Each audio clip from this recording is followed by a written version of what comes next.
3, 2, 1. Here we go!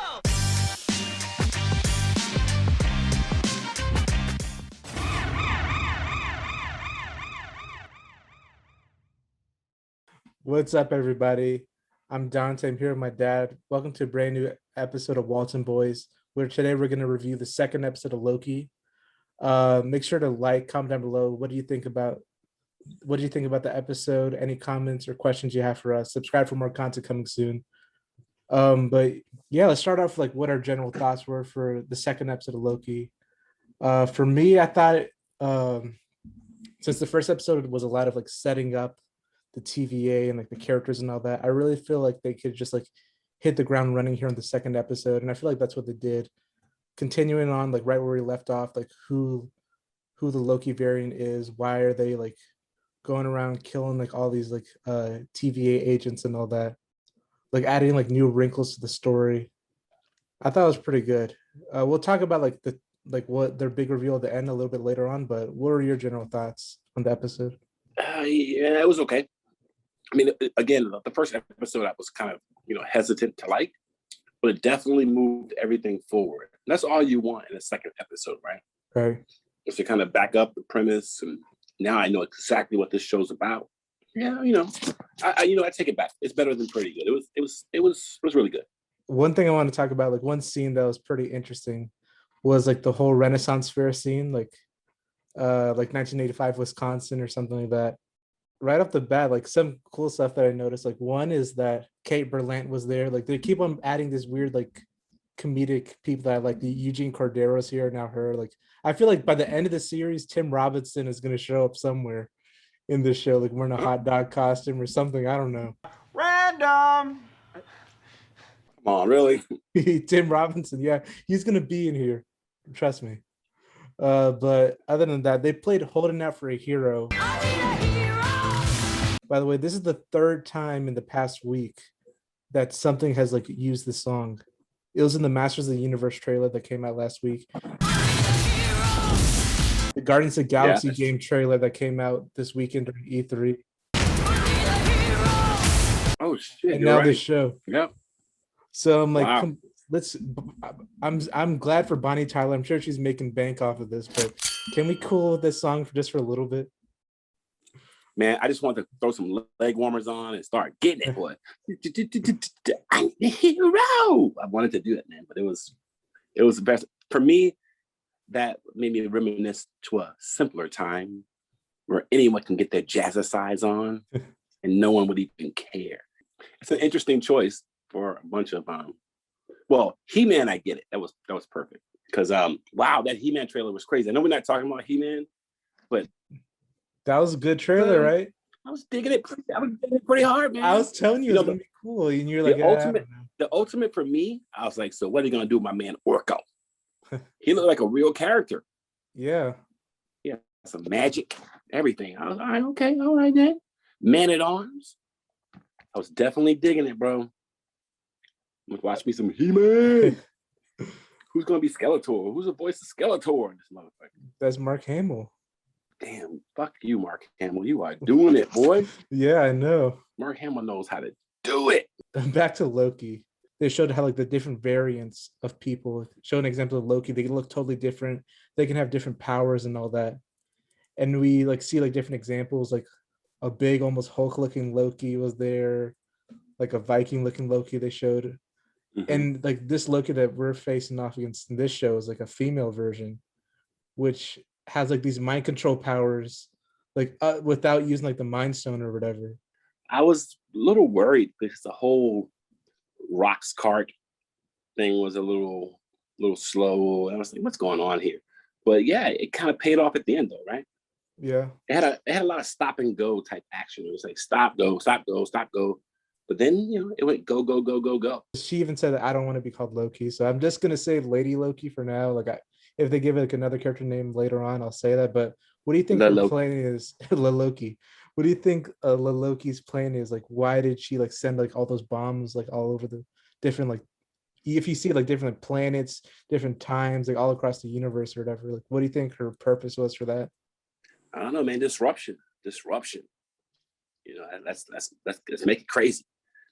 let's see where she fits in at the end. I think they did a good job of setting everything up, and that payoff kind of threw me off a little bit. It was kind of like, oh shit, what's going on? But it was pretty good. I mean, I wasn't jumping up and down like, oh, but it was definitely like, oh shit, let's see what happens. It just set up a lot of like cool things that could happen in the future, like with the whole variant thing. Like we know like this Loki is totally different or whatever, and it makes me think like, are there going to be like other variants that they're going to show of like characters we already know from the MCU, and if they're totally different, then they don't have to have the actor that played them in the movie.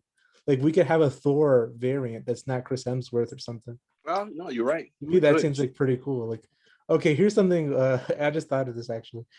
Do you know Throg, like the frog version of Thor? Yeah.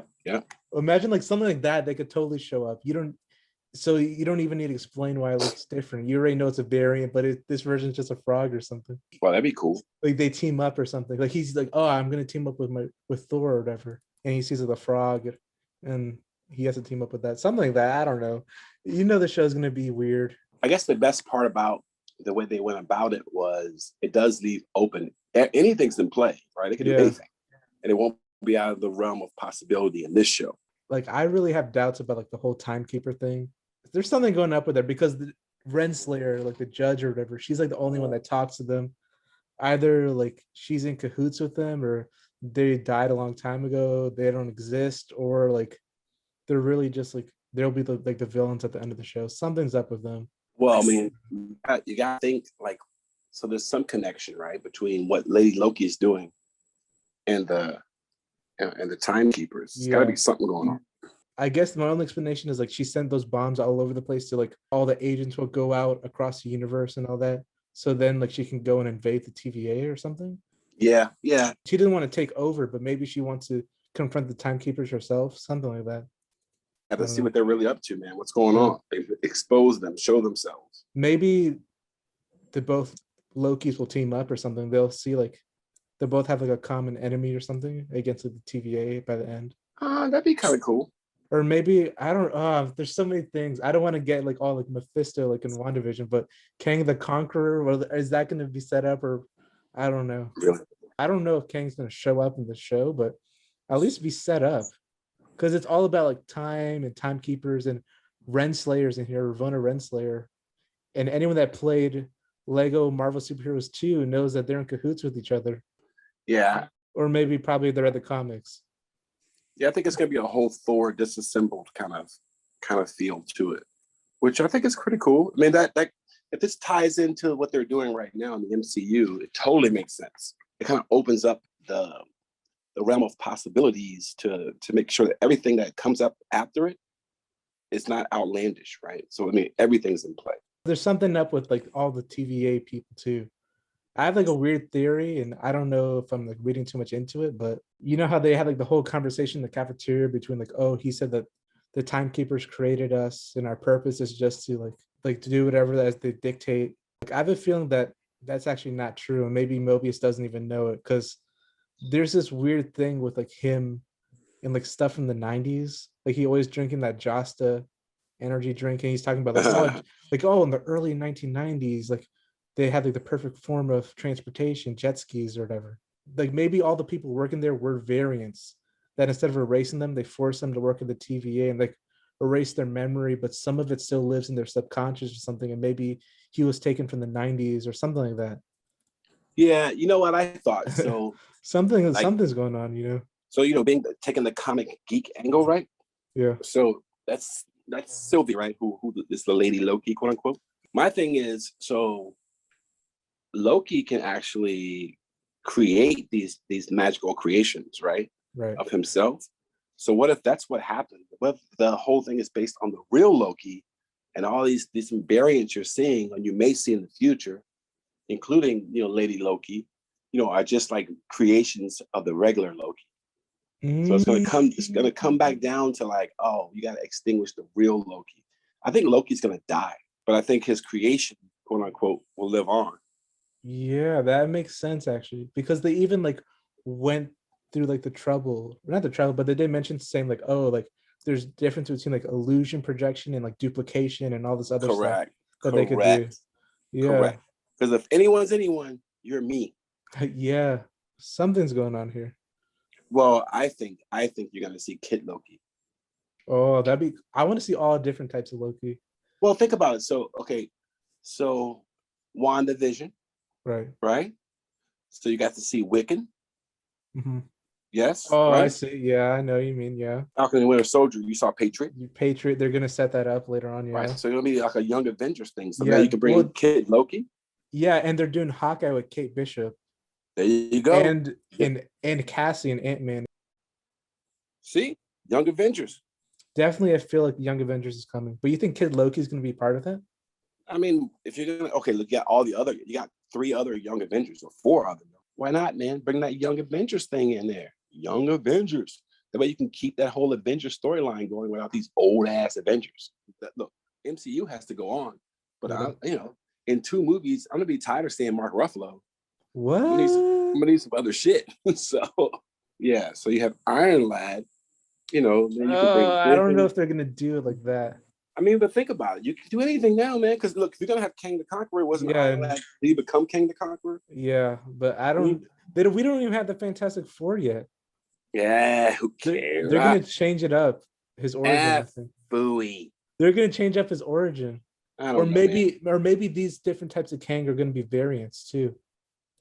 Oh, that's all his true. Different identities, maybe they're variants. That could actually make sense. That could happen. You think Young Avengers would be a movie or Disney Plus show?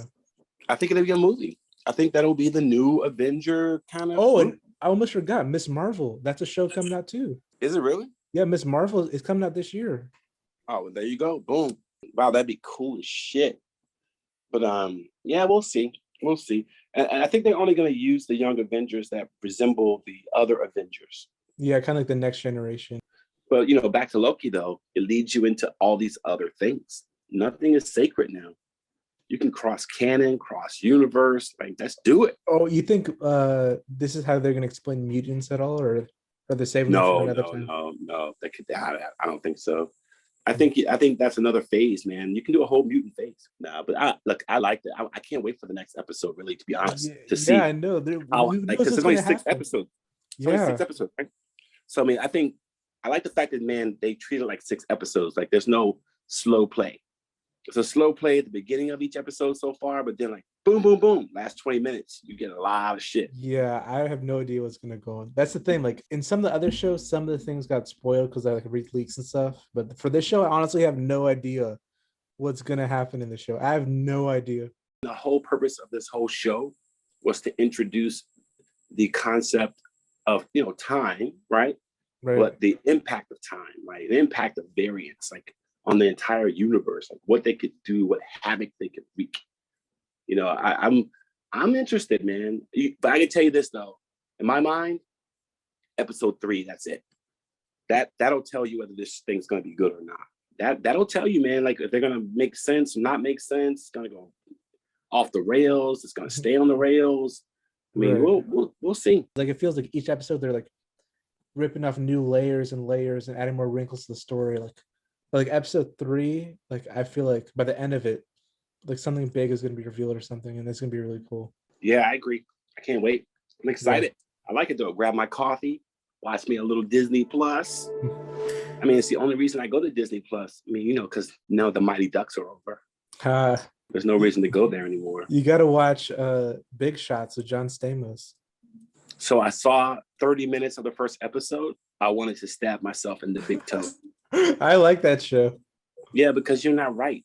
Dude, it's basically Rebound with a white guy instead of Martin Lawrence. Oh my, I thought the same thing. It is. What are you talking about? You thought it is the same thing. I'm a college coach. Now I'm so angry. I got kicked out of college and I got to coach this lower level team. Wow. Dude, it's a long, drawn out Martin Lawrence movie. What's next? Luke Wilson's going to be in the Magenta Night movie. Come on, man. I see all through this. Wait, that just reminded me of something. What if Luke Wilson is in Loki? What if he's a variant of Mobius? Yeah, I don't know about that. Let's not get weird. What about Andrew Wilson? Yeah. Now you're getting crazy. Bring all the Wilsons in here.